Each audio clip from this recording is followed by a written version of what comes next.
40,000 हमारा जिताएगा और इनका 84,000 इनको हराएगा। काले कारनामे वाले काला चश्मा लगा करके देख रहे हैं दूरबीन से। क्या कहा कि अभी तो एक जिले में इतना काटा है कि एसआईआर के बहाने ये रणनीति बना रहे हैं, साजिश कर रहे हैं। यूपी में चल रही एसआईआर की प्रक्रिया को लेकर सियासी बवाल मचा है। एक तरफ जहां विपक्ष इसको लेकर लगातार सवाल खड़े कर रहा है, वहीं सपा मुखिया अखिलेश यादव एसआईआर को लेकर भाजपा और चुनाव आयोग पर हमलावर दिखाई दे रहे हैं। इन सबके बीच सीएम योगी ने भी एसआईआर को लेकर पहले तो सवाल खड़े किए और कहा कि इसमें भाजपा के वोटर्स के नाम कट रहे हैं और इसको लेकर उन्होंने चिंता जताते हुए बीजेपी कार्यकर्ताओं से बचे हुए नाम लिस्ट में डलवाने का आह्वान किया था, जिसने प्रदेश की सियासत में हलचल मचा दी थी। इन सबके बीच सपा मुखिया अखिलेश यादव ने बीते दिन लखनऊ में प्रेस कॉन्फ्रेंस करते हुए बड़ा दावा किया और सीएम योगी पर हमला बोलते हुए कहा कि जब एसआईआर रिपोर्ट अभी सार्वजनिक नहीं की गई तो मुख्यमंत्री योगी को कैसे पता चला कि 4 करोड़ मतदाता हटाए गए हैं। अखिलेश ने चुनौती देते हुए कहा कि अगर योगी के बयान को मान लिया जाए और 4 करोड़ आंकड़े को प्रदेश की 403 विधानसभा सीटों से बांटा जाए तो प्रत्येक सीट पर लगभग 84,000 वोट हट गए। उन्होंने कहा कि इतना बड़ा बदलाव प्रशासनिक आदेश के बिना संभव नहीं है। इसके अलावा सपा प्रमुख अखिलेश यादव ने मुख्यमंत्री योगी पर एसआईआर में समाजवादियों का वोट काटने के लिए अधिकारियों पर दबाव बनाने का आरोप लगाया है और कहा कि मुख्यमंत्री जी जहां जा रहे हैं वहां अधिकारियों के कान में बात कर वोट काटने के लिए कह रहे हैं। अपने लोगों को बचाने का काम कर रही है। एसआईआर में दबाव बनाया जा रहा है। मुख्यमंत्री जी जहां जा रहे हैं वहां अधिकारियों के कान में बता रहे हैं कि समाजवादियों का वोट काट दो।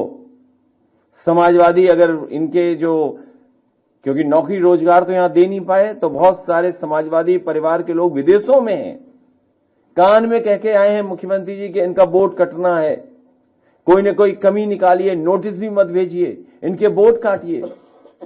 और इसलिए वोट काटने के लिए कह रहे हैं क्योंकि आंकड़े हम पर तो आए नहीं, अभी हम लोगों को आंकड़े तो मिले नहीं।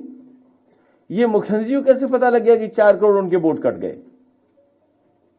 सब बीजेपी के पास आंकड़े पहुंच गए हैं। सुनने में आ रहा है कि रात में बैठ करके उनके विधायक, बीजेपी के नेता लोग, प्राइवेट कंपनियां के वोट कैसे बढ़ाया जाए, वोट को बराबर कैसे किया जाए कि 4 करोड़ वोट कट गए।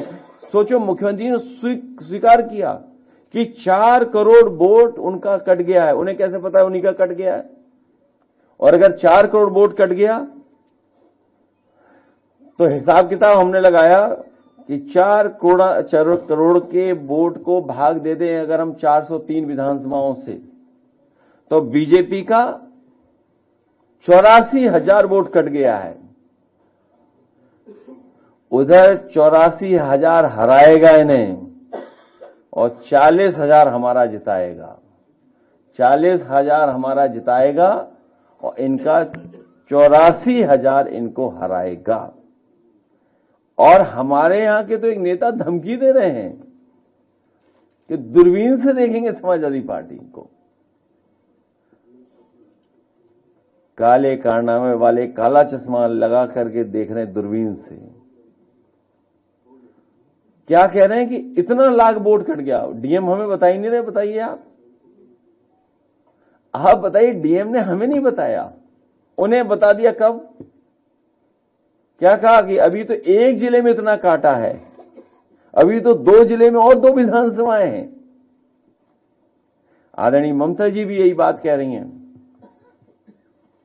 कि एसआईआर के बहाने ये रणनीति बना रहे हैं, साजिश कर रहे हैं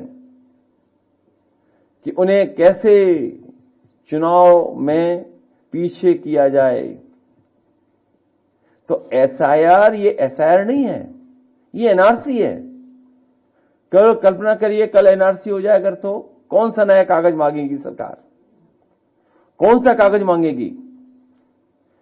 जो होम मिनिस्ट्री नहीं कर पाई, सरकार नहीं कर पाई, वो ये चुनाव आयोग से करा रहे हैं। इसका मतलब ये हुआ कि चुनाव आयोग बीजेपी से मिला हुआ है। एक मां पर एफआईआर लिखना ये साबित करता है कि कुछ अधिकारी खुश करना चाहते हैं, लेकिन हमें खुशी अपने कार्यकर्ताओं पर, हमारे पीडीए प्रहरियों पर कि उन्होंने जिम्मेदारी से काम किया है और बड़े पैमाने पर वोट बचा रहे हैं। अब वो सावधानी भी बरतेंगे, निगरानी भी रखेंगे और ये जो साजिश षड्यंत्र कर रहे हैं उस पर नजर रख करके वोट नहीं कटने देंगे।